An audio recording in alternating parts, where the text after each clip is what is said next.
Good morning. Wow, that was a wonderful way to start the day. Thank you for that beautiful performance. I am pleased to welcome all of you to our community celebration of Martin Luther King Day. My name is Lauren Robinson, and I'm the director of Worthington Libraries. I just completed my first year in this position, and my love for this community has grown exponentially in the last 12 months. Events like this, which bring everyone together in celebration, makes this such a special place to live and work. I am so grateful to be here and with all of you. I'd like to recognize the organizations and businesses responsible for today's event. First, the Planning Committee. Thank you to Grace Brown, Larry Griffin, Keisha Gunn, Darnell Perkins, Toya Spencer, Kathy Starks, and Desi Thomas. Followed by the City of Worthington Community Relations Commission, including Eddie Pauline, Glennon Sweeney, Nick Lincoln-Hawker, Beth Mermelstein, Shauna Morale, Maria Ramirez, Meg Kane, Chuck Fannin, and Darnell Perkins. Finally, I'd like to recognize our community partners, including the Worthington Schools and Worthington Libraries, for their help in promoting and sponsoring this event. Now, I'd like to introduce Reverend Dominic Shore Meha to deliver the invocation.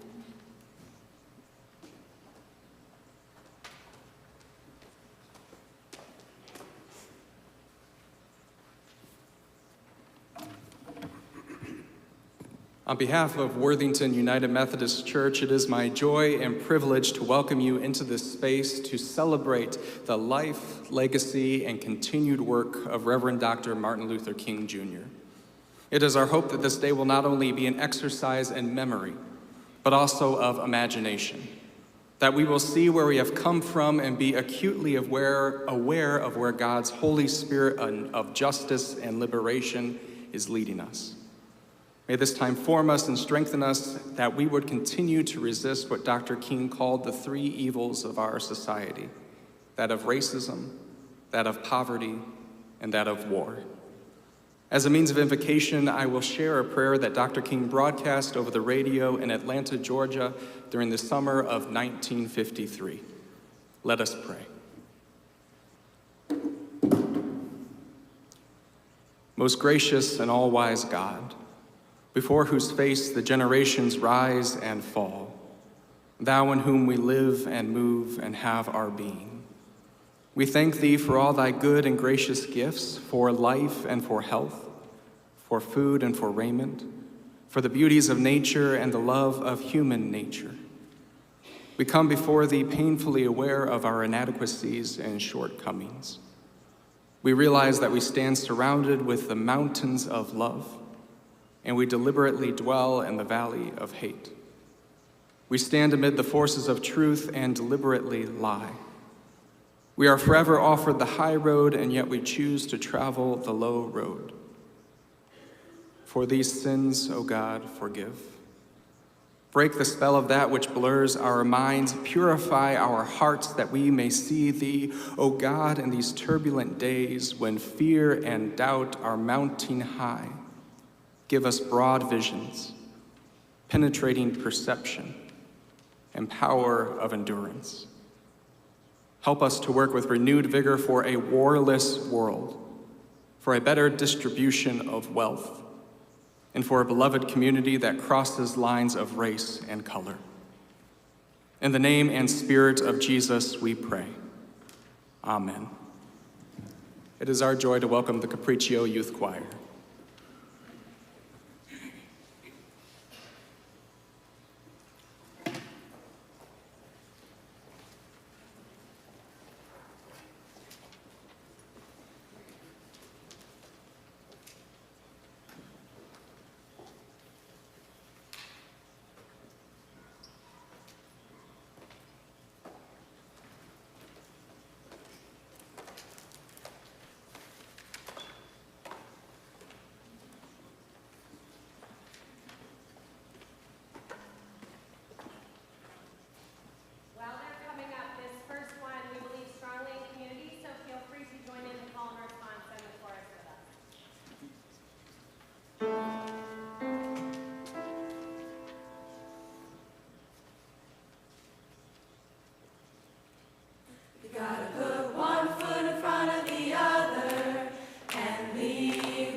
matter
Good morning.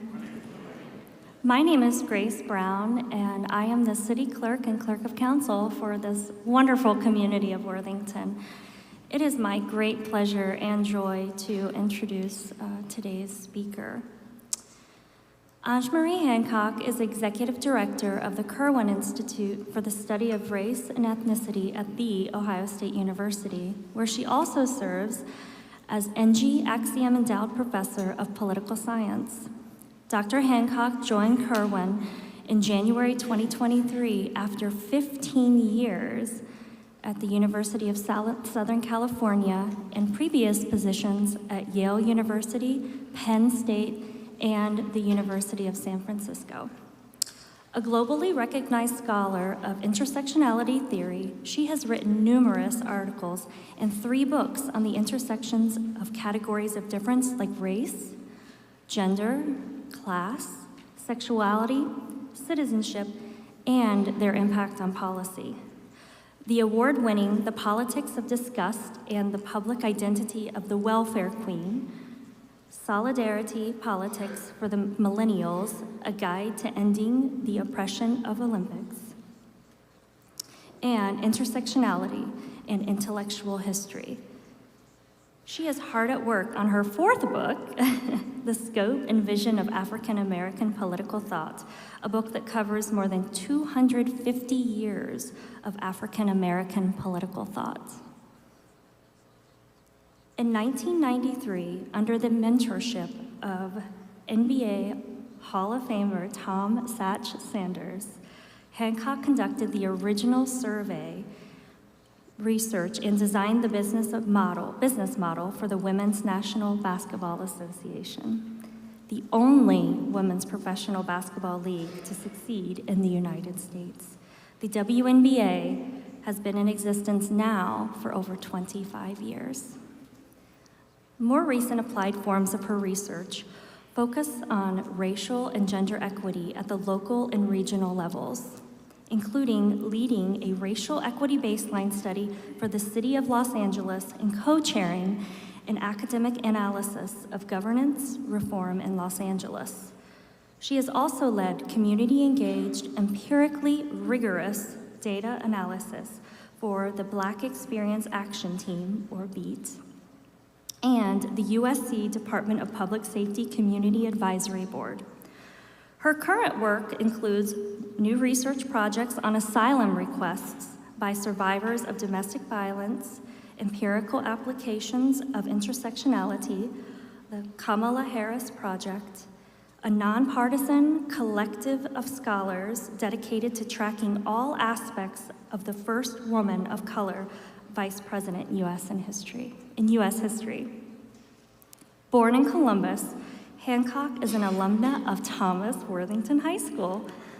Yeah?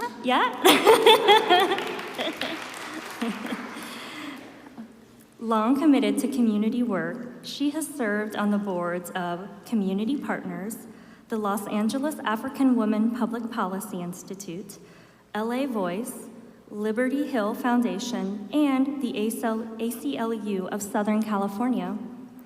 She received her bachelor's degree from New York University and her MA and PhD from the University of North Carolina, Chapel Hill. Please join me in welcoming Dr. Hancock.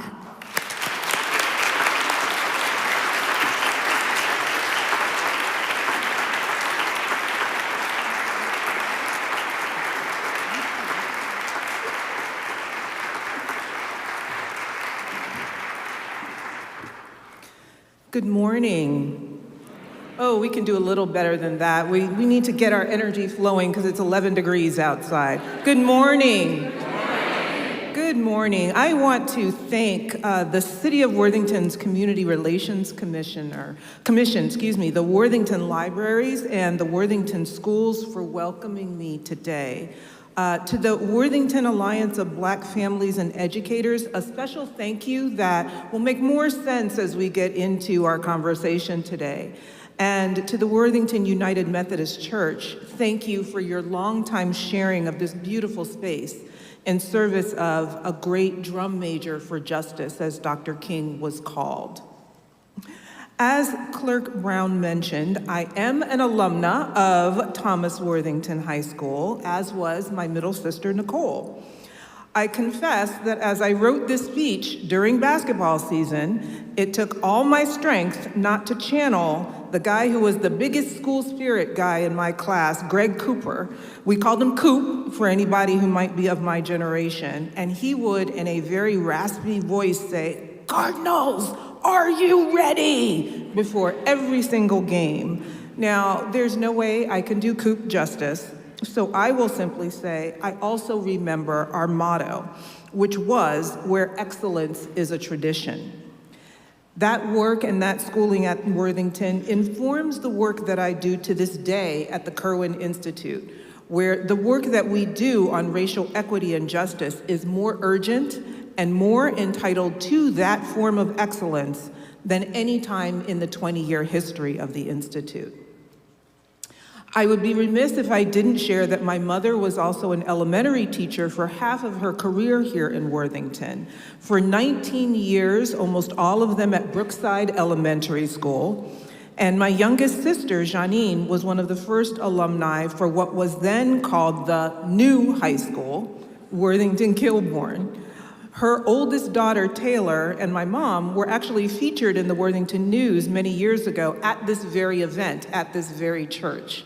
And what was interesting when I thought about it this year is Taylor was 3 then, and she is now 23. So this was a little bit of a time ago. So truly this event and my speaking at it is both an honor and a privilege for which I'm grateful. Then, for those of you who know me, there was my dad, who served as the second president of what was then called the Worthington Alliance of Black Parents. And together with my mom, he co-edited 15 years of the Worthington School's district-wide MLK essay contest books. Their connection to Dr. King transcended their 60-year relationship and marriage. My mother and father met as the first and third classes of Black students who integrated Louisiana State University in New Orleans, Louisiana. As a member of that first class of Black students who integrated, those integration experiences deeply shaped my father's forms of activism, which in turn have deeply shaped my own. Now, my parents, as you might imagine, were therefore direct beneficiaries of Dr. King's vision of a world free from racism and Jim Crow. They benefited by getting an educational opportunity they would have never otherwise been able to get. Dr. King's vision required my parents then, and requires us now, to consider how we pursue or achieve the beloved community that was discussed just a few minutes ago, as the path out of the political polarization that continues to plague us today. So today, as we celebrate what would have been Dr. King's 95th birthday, I want to talk to you about his vision of the beloved community and the persistence and the solidarity needed to achieve his vision through the path of nonviolence. So when I heard the choir sing their first song about, I know you're scared, I'm scared too, but we're gonna do this together, and how we think about that, that was very much on my mind as well when I was working on this speech. Now, if I tell you the aftermath of violence is emptiness and bitterness, would you agree? Whether your issue of concern is political polarization, gun violence, homelessness, health disparities, or community safety and justice reform, the impact of violence produces an emptiness and bitterness in our culture that, as we've seen, drives us further and further apart. 6 years before the March on Washington, and his landmark I Have a Dream speech, Dr. King articulated the critical role of nonviolence as the path to the beloved community in a way that resonates as much today in 2024 as it did back then in 1957. Dr. King wrote, "The end is reconciliation. The end is redemption. The end is the creation of the beloved community." It is this type of spirit and this type of love that can transform opposers into friends. This type of love that I stress here is not eros, a sort of aesthetic or romantic love, not philia, a sort of reciprocal love between personal friends, but it is agape, which is an understanding goodwill for all men. It's an overflowing love that seeks nothing in return, and it is the love of God working in the lives of men. This is the love that may well be the salvation of our civilization. Today in 2024, we have ventured so far past the point where using violence to meet violence has ever been successful that it almost doesn't need to be said. What we seem to have lost sight of, though, 5 years post the pandemic, is a truly satisfying alternative. Dr. King's ultimate goal, which continues through his daughter Bernice and the King Center today, is a commitment to nonviolence, which is uniquely powerful enough, I will argue, to break the cycle of violent revenge and retaliation. But what is that beloved community? The beloved community is a state of society that features genuine intergroup and interpersonal living that creates standards of human decency that cannot tolerate poverty, hunger, or homelessness, any more than it can tolerate racism, sexism, homophobia, anti-Semitism, Islamophobia, much less other forms of discrimination like ableism. Now, as desirable as this new society is, in 2024, I am going to insist that it isn't naive, it isn't ephemeral or short-lived, nor is it free of conflict. Dr. King was a realist. He knew human nature all too well. As his daughter Bernice King has noted, the beloved community is designed to be an achievable goal. And in 2024, I think we need to renew our faith and our commitment to the idea that we can actually achieve it, despite all the abundant evidence to the contrary. Hard thing to do, but I'm going to insist that we probably need to do it.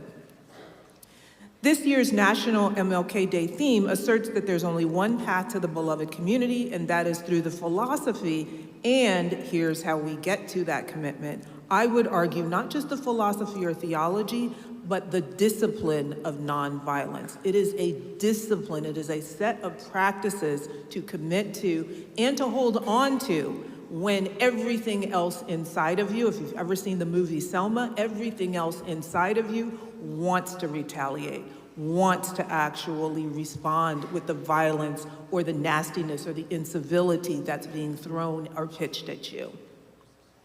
Today, I want to confirm that the only new path to a new incarnation is through the nonviolent transformation of our cultural climate.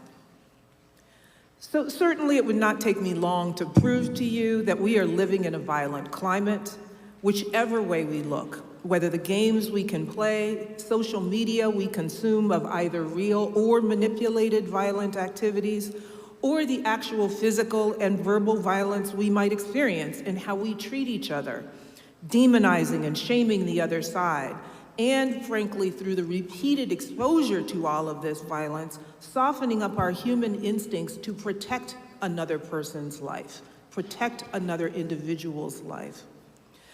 To be clear, I'm not here to advocate censorship.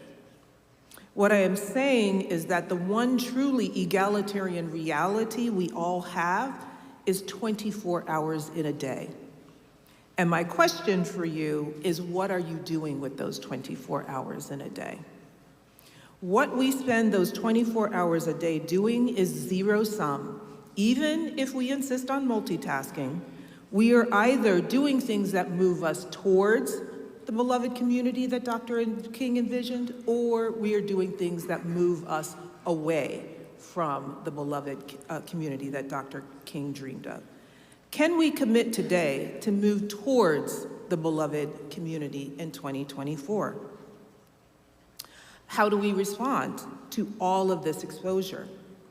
Many of us in this room will hopefully be confident that their responses to all that they are exposed to, the incivility, the polarization, the violence, our responses usually lack violence.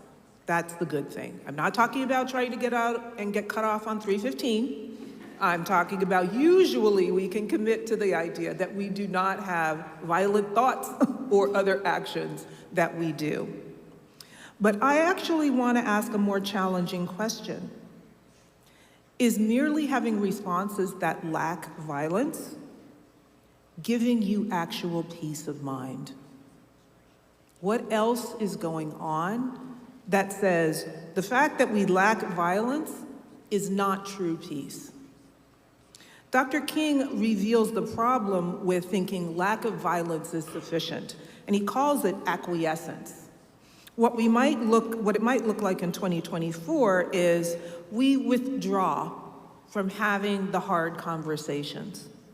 We label ourselves not political to avoid judgment and confrontation about our ideas. We only want to talk to the people who agree with us. We pull our children out of schools rather than choose the harder path of continuing to engage using philosophical or theological principles of nonviolence. Now, what we do know that we may not have known in the 1950s and 60s is that acquiescence or withdrawal might actually be a trauma response. That's how we might talk about it today. But again, even if it is a trauma response, we can be in a trauma response for a moment, but we have to love ourselves and we have to love each other too much to stay there because the stakes are too high in terms of being able to pursue genuine peace. Now, Bernice King and her father had a very special relationship, not unlike the relationship I had with my late father. My father was a very gentle soul and a very determined man. While he celebrated Dr. King and was a dedicated Christian, as am I don't recall him explicitly committing to nonviolence as a philosophy. I think it was more a personality trait for him. That said, excuse me, his work for justice was consistent with the principles of nonviolence. To illustrate, I'm going to use one of my favorite 80s movies, Ferris Bueller's Day Off, and I'm going to link it to, wait for it, the biblical parable of the persistent widow. I bring both together to affirm to you that the path of nonviolence is open to all, regardless of your faith background or tradition. Now let's get to Ferris Bueller's Day Off. In Ferris Bueller's Day Off, Ferris's boldness is only matched by his best friend Cameron's reticence and hesitation at everything that Ferris wants to do. One of my favorite scenes takes us back to the days of landlines. You know those things that actually were attached to the wall in your kitchen or sat on the table in the living room? Ferris calls Cameron, encouraging him to come over to enjoy a senior skip day. Ferris then looks at us in the audience and correctly predicts that Cameron is, right now, sitting in his car, debating whether to actually go on a senior skip day. What finally moves Cameron to action? He reminds himself, and I just watched it again last night and laughed for the millionth time, he reminds himself while sitting in that car that Ferris is going to persist. He says, and you just watch it, he'll keep calling me and calling me. Okay, he's gonna keep calling me, I'll go. Because again, he knows that his best friend is not going to give up. And he's just gonna keep calling and calling and calling until Cameron actually goes on the senior skip day and the adventure with him. While my dad, who was a former high school Spanish and French teacher who became an OSU professor, would never endorse skipping school. So students, I am not here to tell you skipping school is the answer. I am also certain that depending on who you spoke to when my dad was WABP president or co-editing the books, there were a few school administrators who ended up in Cameron's place. He'll keep calling me, he'll keep calling me, because he was committed to racial justice. One hallmark of this approach to social change, I think, is critical today for us in 2024 amidst all of the challenges. Instead of simply acquiescing, instead of withdrawing, instead of letting someone else do it for a change, we need to hold ourselves to a standard of persistence. Now, as I mentioned, there are also biblical grounds for this persistence as well. As I was writing this speech, I was drawn to the Gospel of Luke, chapter 18, which begins with Jesus telling the disciples a parable about a widow who refuses to accept injustice, and she approaches the same judge repeatedly for resolution. Verse 2 of chapter 18 continues. Jesus says, "In a certain city there was a judge who neither feared God nor had respect for people. In that city there was a widow who kept coming to him and saying, 'Grant me justice against my opponent.' Now for a while he refused, but later he said to himself, 'Though I have no fear of God and no respect for anyone, yet because this widow keeps bothering me, I will grant her justice so that she may not wear me out by continually coming.'" There was not a landline back in Jesus' day, but this judge said, "She'll keep calling me and calling me and calling me. Okay, I'm going to give her justice. So I don't have to listen to it, I don't have to hear it anymore." Jesus told this parable to show the disciples that they needed to pray and not give up. He continues, "Listen to what the unjust judge says. And will not God grant you justice to the chosen ones who cry to him day and night? Will he delay in helping them? I tell you, he will quickly grant justice to them." So the point from both of these examples, regardless of where you can enter the story or get an on-ramp into our transformation, is persistence. My dad typed up surveys for my sister to distribute at school on student experiences, met with administrators for meetings on Mondays at 9 a.m., not after school where it could be canceled. 9 a.m. on Mondays, he was there, often bringing donuts, but he was there to meet with administrators. He did not ever stop verifying that Black students were receiving equal educational opportunities in Worthington. Everyone who knew my dad spoke of him as a gentle soul, not someone who used incivility, much less violence, to pursue racial justice. But he was also Ferris Bueller, and he was also the widow. His persistence and his willingness to continue engaging, whether the answer was no, he would come back. Not yet, he would come back. Maybe he would come back. He wasn't above organizing a protest or having other parents join him, and they certainly did on several occasions. But my dad, much like the heartbeat in that song, was going to show up and be part of the solution regardless of the size of the crowd or who else showed up on any given day to pursue justice. He would not give up. Now, my mom used to joke that they threw a party in Worthington when my last sister finally graduated. They thought they were free of the Hancocks forever. But then my dad continued to stay involved with the essay contest book through 2005, at least 7 years after my sister graduated. So again, I want to emphasize how important persistence is to pursuing nonviolence. And I also want to say, in this sense, I will always be my father's child. Now, I left Worthington at 18 for NYU, thinking, as most 18-year-olds do, that we know everything.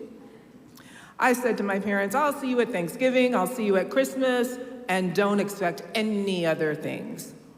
My dad tried to make a deal to go to OSU for undergrad. "You want a car? Go to OSU, you'll get a car." Nope. Then it was, "Come home from New York City to get a degree in library sciences." Nope, not leaving New York City, and nope, I'm not getting a degree in library sciences. Grad school, you can apply to OSU. Applied, got in, still didn't go. Assistant professor, nopity, nope. Okay. But I will say I had a persistent and praying father. And even when the Kerwin job first opened up in 2017 and they reached out to me, I said, "Nope, not the right time." But I know he was up there in heaven, wearing Jesus out, doing his best persistent widow imitation, I am convinced. And in 2022, it all worked out.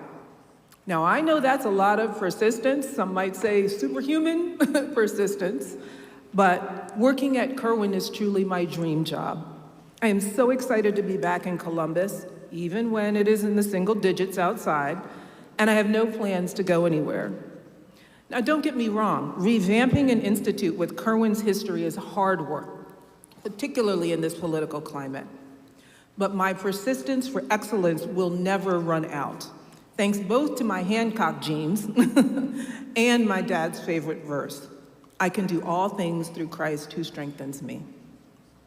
It would be easy to think that nonviolence is naive, quaint, or outdated, and nothing could be further from the truth. I think of the 3 times I've been fortunate to engage with and learn from Reverend James Lawson, Pastor Emeritus of Holman United Methodist Church in Los Angeles, and one of Dr. King's oldest surviving advocates of nonviolence. Dr. King and Reverend Lawson's moral vision have significantly shaped my own embrace of nonviolence. So why is the beloved community a desirable state of being?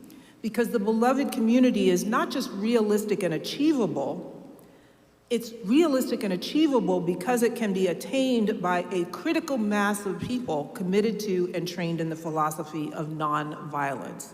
And this is what Reverend Lawson impressed upon me repeatedly. My own research on defining key elements of our cultural climate and the building blocks of solidarity are contributing to that idea of a critical mass of finding on-ramps for people to participate in the nonviolent transformation of our culture. My work on cross-generational solidarity, that Solidarity Politics for Millennial book, which is actually for every generation, each chapter ends with how to talk to someone a lot younger than you about this topic, and a section that says how to talk to someone a lot older than you about this topic. Because one thing that you may have noticed when we have OK Boomer or OK Millennial or Gen Z or other generational kind of hitting each other and colliding with each other on social media is the devaluation of the vast resources and experience and ideas that every generation brings to our society. Let me just be real for a second. It's going to take all of our generations to build this beloved community of nonviolence. And every generation not only has to do the work, they also have something for us to value and contribute. The work on cross-generational solidarity increases cultural empathy as one of 10 habits of solidarity, because nonviolent transformation of our climate is neither a spectator sport nor a solo sport. It is a team sport. When we think about solidarity and the connections between that and building the beloved community, how will we actually know when our cultural climate has been transformed? The empirical work that we've done on cultural transformation can help.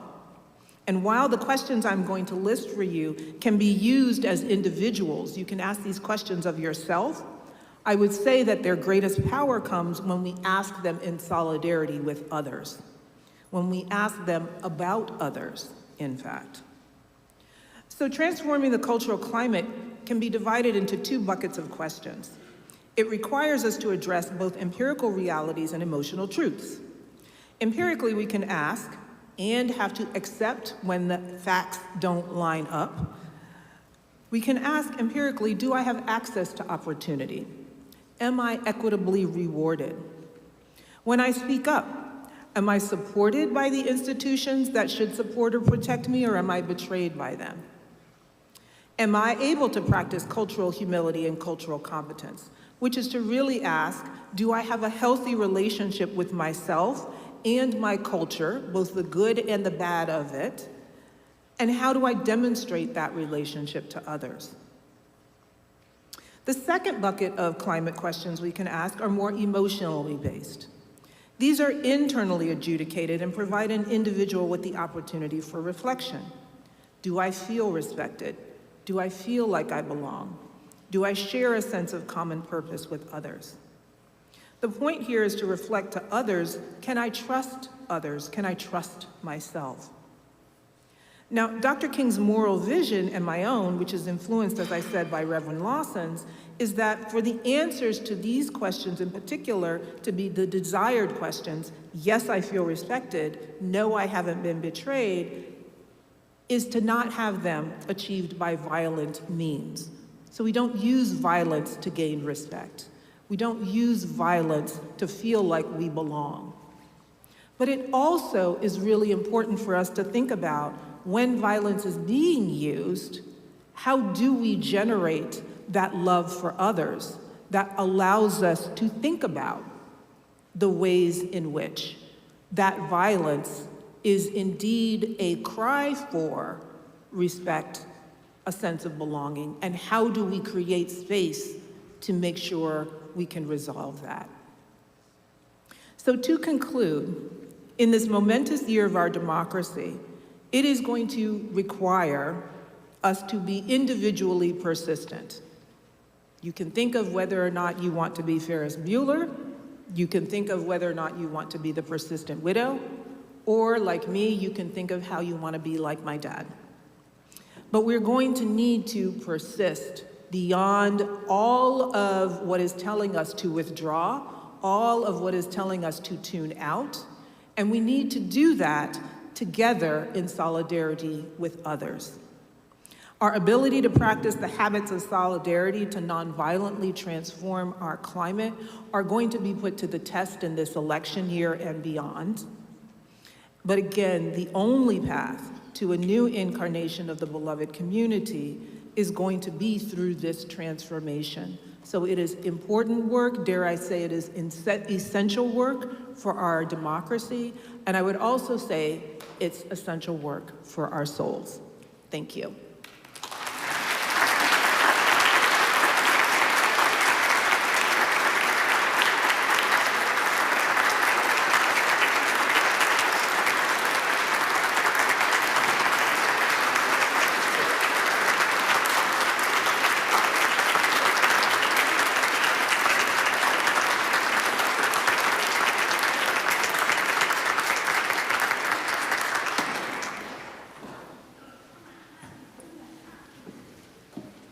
Thank you, Dr. Hancock, for a great set of remarks. Really appreciate that. Good morning, everyone. I guess it's still morning for another 6 minutes. My name's Eddie Pauline, and I have the privilege of chairing the Worthington Community Relations Commission. We've been very happy to support this event for many years.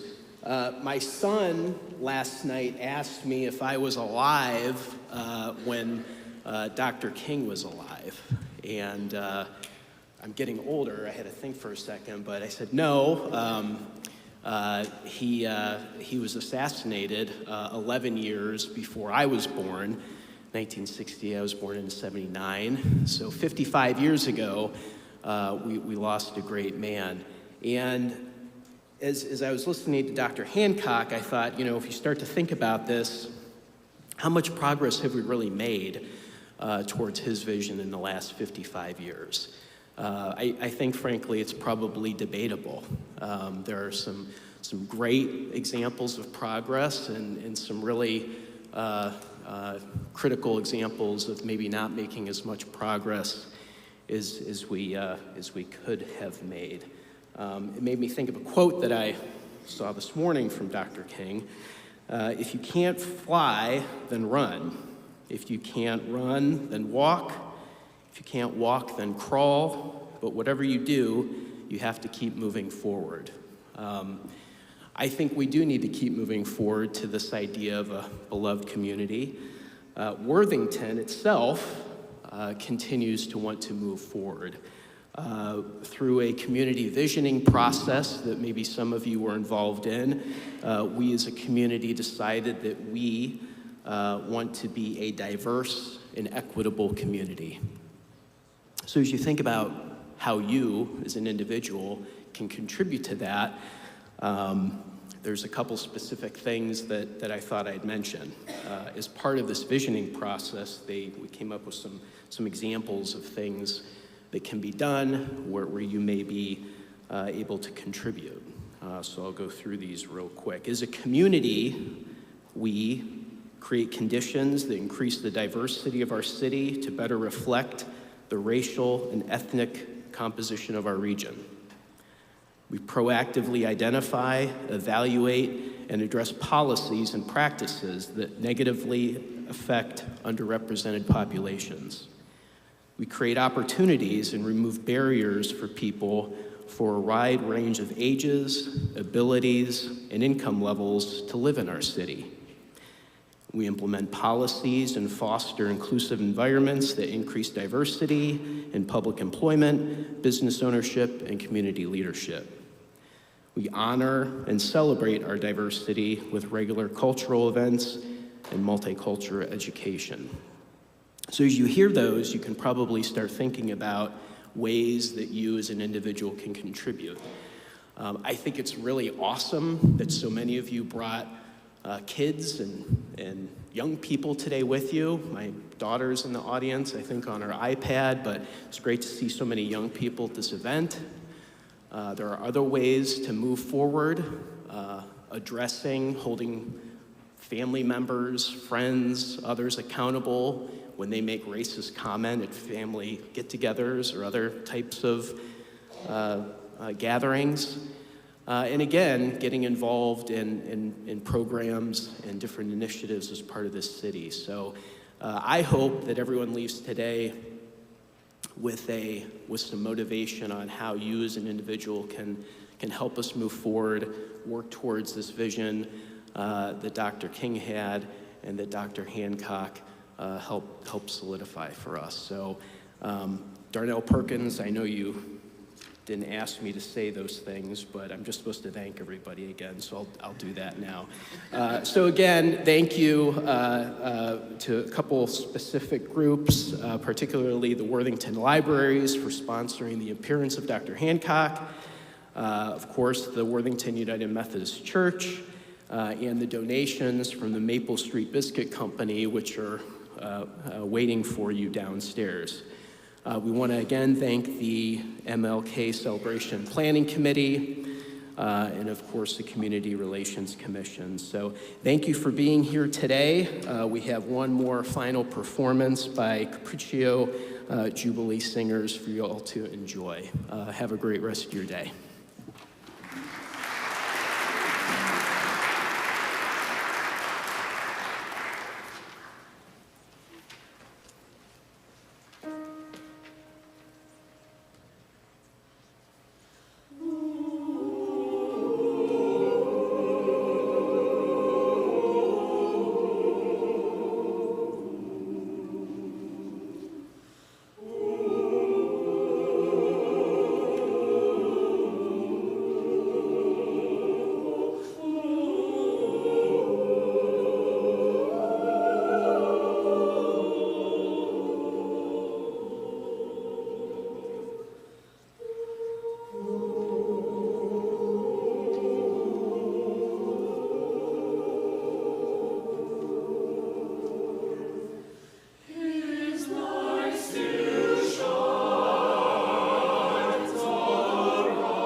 Armed with faith in God and a belief in the moral power of righteousness, Dr. Martin Luther King Jr. lit a candle whose flame grew, little by little, demonstration by demonstration, and march by march, into an illuminating fire of Olympian proportions. His fire was a fire by which America came to see both the sins of its racial past and the promise of a future big enough to encompass the dreams and gifts of all. Dr. King would have been the first to acknowledge that he was only holding up a torch lit long before, a fire of faith passed on in the words of spirituals that were first sung in the time of enslavement. His ringing oratorical eloquence frequently employed phrases and images from songs that had buoyed and bolstered the spirits of those who came before him. The spirituals had a home in his heart. And so it is no accident that Dr. King made his vow unto the Lord and never turned back.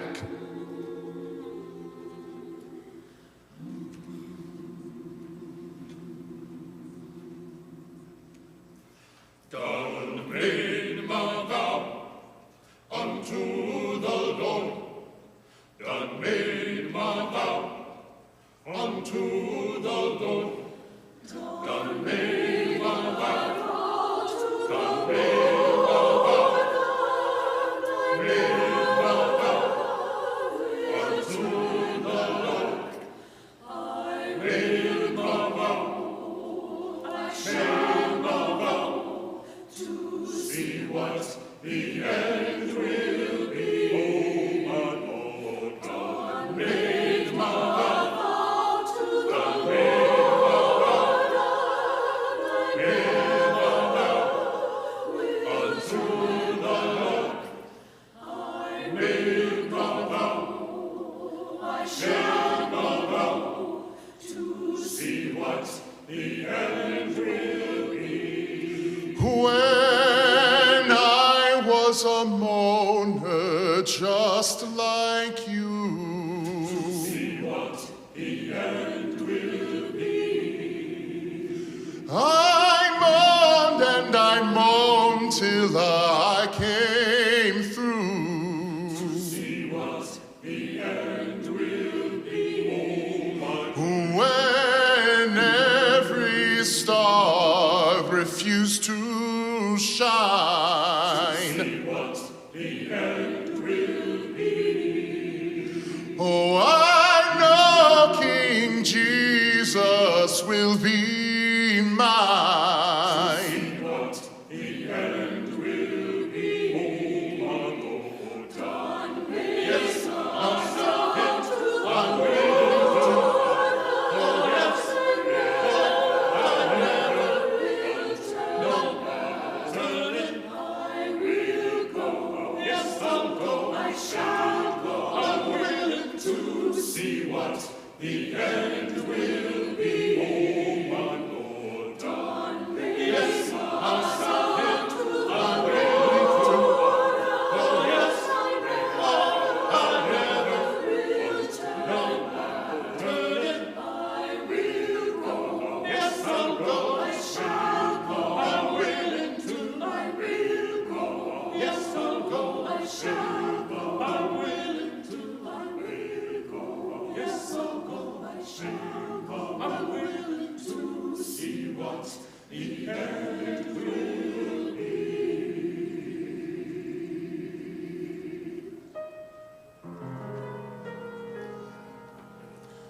Dr. Martin Luther King Jr. appeared on the world stage at an hour when the darkness was deep. A people who nearly a century earlier had been freed from the shackles of slavery found themselves still bound by a myriad of unjust laws and entrenched social customs. When the most affluent society on earth sat down at the table of plenty, the sons and daughters of Africa assisted with preparing the feast and with cleaning up afterward.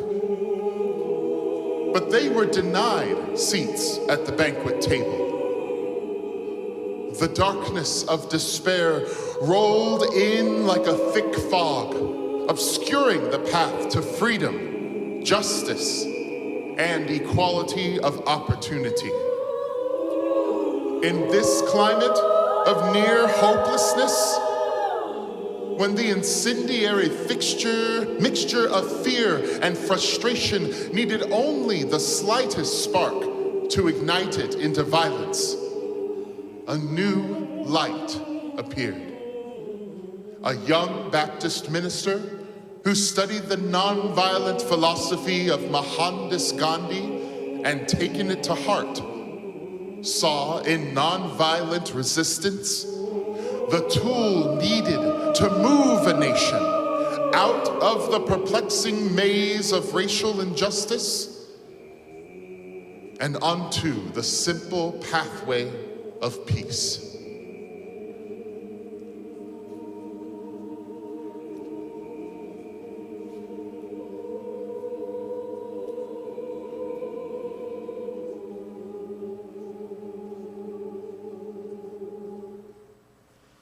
Nobody knows the trouble I've seen. Nobody knows but Jesus. Nobody knows the trouble I've seen. Glory,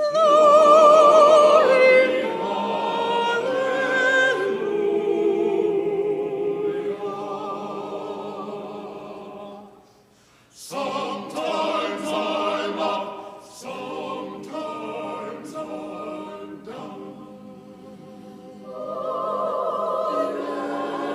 Yes, Lord. Sometimes I'm almost to the ground.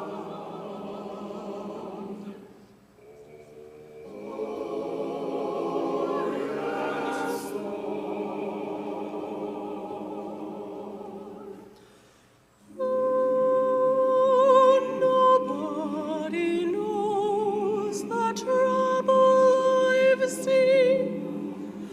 Nobody knows but Jesus. Nobody knows the trouble I've seen. Glory,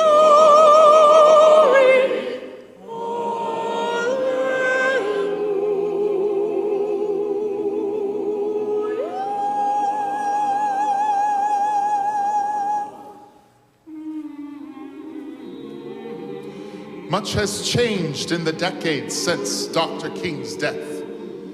Although it seems at times that too much has stayed the same. It has been said that as long as he is seen chiefly as a hero for African Americans, the breadth and magnitude of his contribution will have been missed. For he came to set us all free from the suffering effects of bigotry and intolerance. America would have little basis for exerting moral leadership in the world if it had not come so far toward eradicating its own brand of apartheid at home. Still, many battles are yet unwon in the war Dr. King died fighting. Wherever the struggle for justice, equality, and dignity continues to be waged without recourse to bullets and bombs, his light still shines. And those today who take up the challenge of overcoming hatred with love are responding, as Dr. Martin Luther King Jr. did, to the clarion call of the old spiritual that said, "Hold out your light, you heaven-bound soldiers. Hold out your light and let your light shine around the world." hold out your light, you heaven-bound soldiers, hold out your light. You heaven-bound soldiers, hold out your light. You heaven-bound soldiers, light shine around the world. Hear the children sing it. Hold out your light. You heaven-bound soldier, hold out your light. You heaven-bound soldier, hold out your light. You heaven-bound soldier, light shine around the world. Sing it, oh preacher, can't you hold out your light? Oh deacon, can't you hold out your light? Oh leader, can't you hold out your light?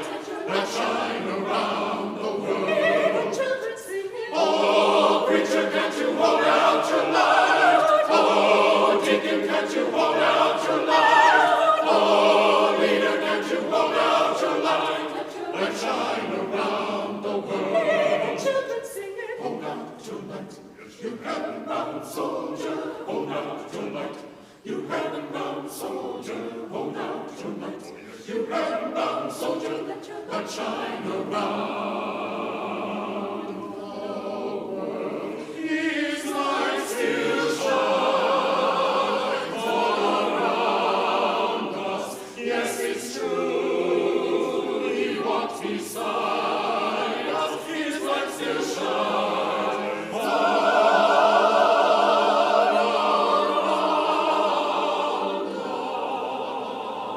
us. His dreams